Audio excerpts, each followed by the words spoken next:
Historians believe tanneries, where craftsmen turned animal hides into leather, first appeared at least 5,000 years ago in villages in the Middle East. Today, communities still gather together workers, such as these in Pennsylvania, to process cattle and other livestock hides using methods not so different from those used by their hunter-gatherer forefathers. The tanning industry is one of the oldest industries in the world.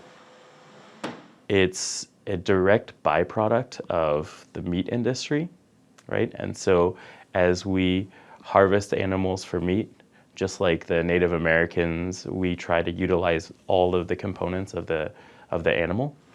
And so that skin is about 6 to 10% of the animal weight. And so if we can capture that and use that for other products, that helps keep it out of landfill. But tanneries are becoming increasingly rare. While colonial America had a tannery in nearly every town, these businesses have been rapidly disappearing. The number of U.S. tanneries with 50 or more employees dropped from 86 in 1993 to just 20 in 2018. According to the federal government, water treatment and other improvements to protect human health and the environment were costly for some tanneries. Many closed while others relocated to countries with lower cost labor. International disputes and the growth of synthetic materials have also hurt the industry, as well as disruptions related to the COVID-19 pandemic. Leather is a natural product. It's breathable, it's flexible, it wears over time. With synthetics, they're typically petroleum-based, which is a finite resource. The tanneries that have survived have done so largely through specialization or a focus on exporting. Tim Ng is the director of West Des Moines, Iowa-based CK International, which buys and sells pigskins internationally. Pigskin accounts for only about 10% of the world's leather. CK International helps connect U.S. packing plants with buyers of pigskin, mostly in Asia, who then use the leather in other products. The majority of leather is made from cattle hides and used in shoes and boots, but automobile and furniture use remains significant. Over 90% of cattle hides produced in the U.S. are exported, China still being a key buyer. The cattle hide industry's export values slid 25% between 2018 and 2019, when $1.2 billion worth of hides were shipped elsewhere. And with the COVID-19 pandemic creating havoc, the slide has continued well into 2020. Still, Ng tries to remain optimistic despite these major disruptions and depressed prices. As we have more transparency into where products come from and as consumers demand that, I think the industry is really positioning themselves well to kind of be in play and be part of that discussion.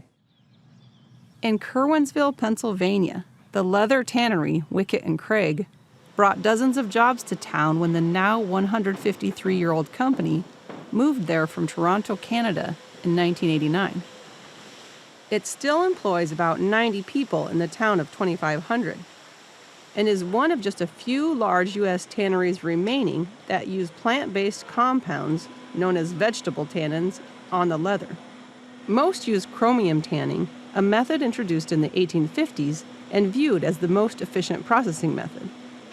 There is a small risk, if exposed to extremely high temperatures, that chromium can convert into a type known to be a carcinogen.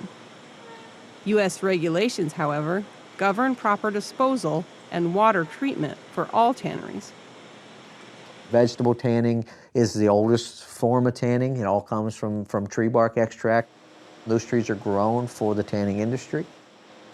And while the chromium tanneries can process a hide into leather in a week, vegetable tanneries require 6 to 8 weeks from start to finish.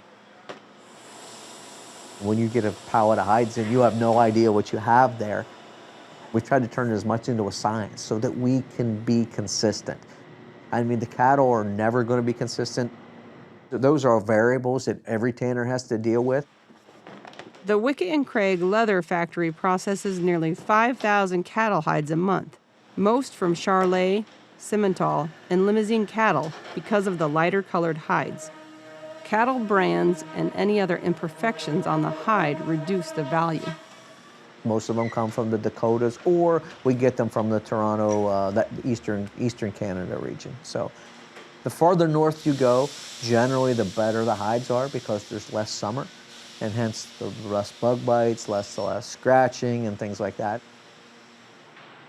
Bressler says the chromium tanned leathers tend to serve the automotive and garment industries, while Wickett and Craig might have their thicker leather used in equestrian equipment, gun holsters, and handbags. Bressler says most Americans fail to appreciate the quality of work done in the U.S., regardless of tanning method. They think genuine leather is genuine leather, and why should they pay $12 or $40, $50, $60 for a genuine leather belt that the leather came from Wickett and Craig when they can buy one at Walmart for $12.95? It's all about education in a way, and they're getting better. Why our product is superior, and why our customers' products are superior. That's important. For Market to Market, I'm Colleen Bradford Krantz.